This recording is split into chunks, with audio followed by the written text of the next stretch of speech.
પાટણ જિલ્લાના રાધનપુર ખાતે સરદાર વલ્લભભાઈ પટેલની જન્મ જયંતિ નિમિત્તે રાધનપુર પોલીસ દ્વારા મેરેથોન દોડનું આયોજન કરવામાં આવ્યું।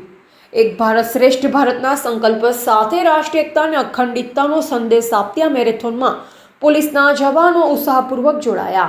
આ મેરેથોનનું ઉદ્ઘાટન રાધનપુરના ધારાસભ્ય લવિંગજી સોલંકી, ડીવાયએસપી ડીડી ચૌધરી અને પોલીસ સ્ટેશનના પીઆઈ આર.કે. પટેલની ઉપસ્થિતિમાં કરવામાં આવ્યું। મોટી સંખ્યામાં પોલીસ કર્મચારીઓ અને સ્થાનિક નાગરિકો ઉપસ્થિત રહ્યા। સરદાર પટેલના જન્મદિનને રાષ્ટ્રીય એકતા દિવસ તરીકે દર વર્ષે 31 ઓક્ટોબરે ઉજવવામાં આવે છે। ભારતના લોખંડી પુરુષ તરીકે ઓળખાતા સરદાર પટેલે 562 રજવાડાઓને એકત્ર કરી અખંડ ભારત રચ્યું હતું।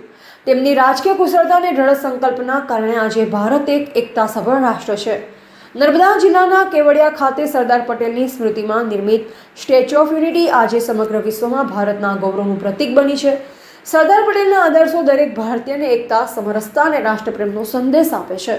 રાધનપુર પોલીસ દ્વારા યોજેલા મેરેથોને એકતા અને દેશભક્તિનો જીવંત દાખલો પૂરો પાડ્યો છે। એજીપી ન્યૂઝ ઇન્ડિયા હંમેશા સત્યની સાથે।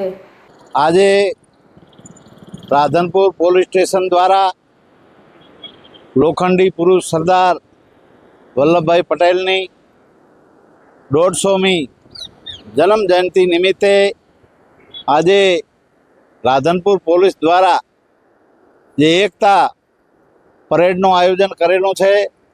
આ બધા જાણીએ છીએ કે એક સરદાર વલ્લભભાઈ પટેલ એક એવા લોખંડી પુરુષ જેણે 162 રજવાડાને એક કરીને અખંડ ભારત બનાવવાની એકતાની વાત કરી।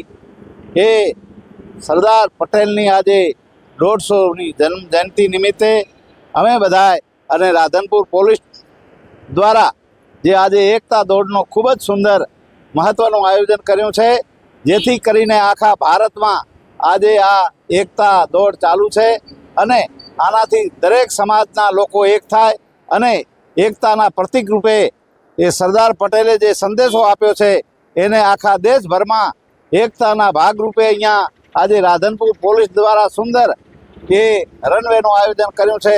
એ ખૂબ જ સુંદર। ભારત માતા કી જય।